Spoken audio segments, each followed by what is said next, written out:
హరే కృష్ణ, హరే కృష్ణ. మేము వరంగల్లో ఉన్నాము. ఇది పెట్రోల్ బంక్, పెట్రోల్ బంక్ దగ్గర. అయితే మేము ఇలా వెళ్ళేటప్పుడు చూసాం, రామ్ నివాస్ పేరు భలే ఉందే, ఏంటంటే అని అడిగాను. అడిగితే చెప్పారు రామ్ నివాస్ అనేది ఓ స్వీట్ షాపు, అక్కడ రాసి ఉంది సిన్స్ 1921, అంటే 1921 రెడ్డి.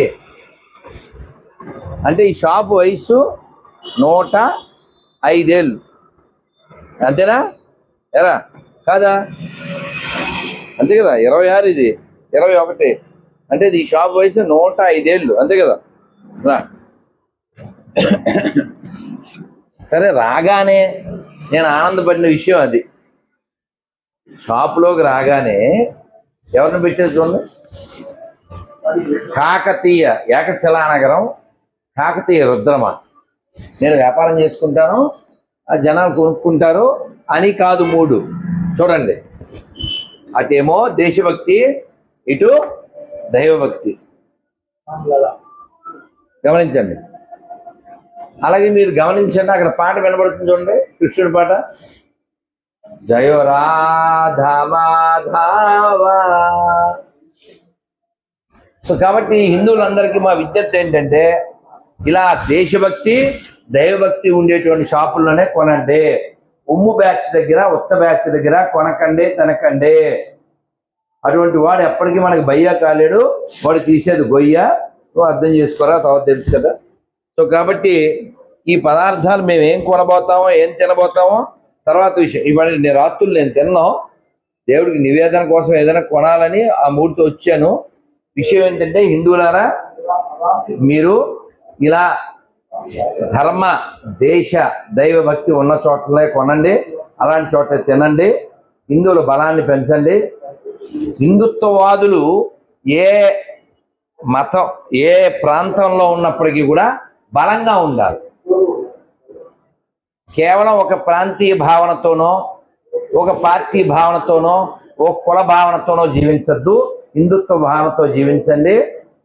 ఇప్పుడు ఇలాంటి మానవాడీసు సేట్లు బలంగా ఉంటే ఏమవుతుంది, మన ధర్మానికి, ధర్మ కార్యాలకి ఇతోధికంగా హెల్ప్ చేస్తారు. అందుకని ఏదో ఒక పార్టీ, ఓ ప్రాంతం అని చెప్పి హిందువులు విడిపోకూడదు. హిందువులు విడగొట్టడానికి చాలా కుక్కలు, చాలా కుట్రలు చేస్తూ ఉంటాయి. కాబట్టి హిందువులుగా మనం కలిసి ఉందాం.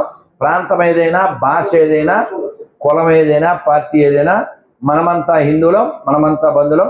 అందరూ చెప్పండి, జై శ్రీరామ్, జై శ్రీరామ్, గట్టిగా హరే కృష్ణ, హరే కృష్ణ, కృష్ణ కృష్ణ, హరే హరే, హరే రామ, హరే రామ, రామ రామ, హరే హరే. ఇలా చూడు నాయన మొల వెంకటేష్, చూడు ఇక్కడ exhibition participation by Shri Radheshyamji and staff members held on 20 December 1960. అంటే అదో 40, ఇదొక 26, 66 ఏళ్ల క్రితం ఫోటోరా ఇది. ఈ రాధేశ్యామ్జీ మీకు ఏమవుతారు? తాతగారు. మీ నాన్నగారి పేరు? మీ పేరు? అబ్బా, రఘువంశీ, ఎంత మంచి పేరు, కావ్యం అది. ఇప్పుడు రామ్ నివాస్ గారే దీని ఫౌండరు, వారి పేరే ఇది, రామ్ నివాస్. అద్భుతం కదా, అద్భుతం. నేను రాత్రు లేని తిన్ను, తీసుకున్నాను. మీరు తినే వాళ్ళు తిన్నాను నాన్న. శ్రీ భద్రకాళి మాయకి జై శ్రీరామ్.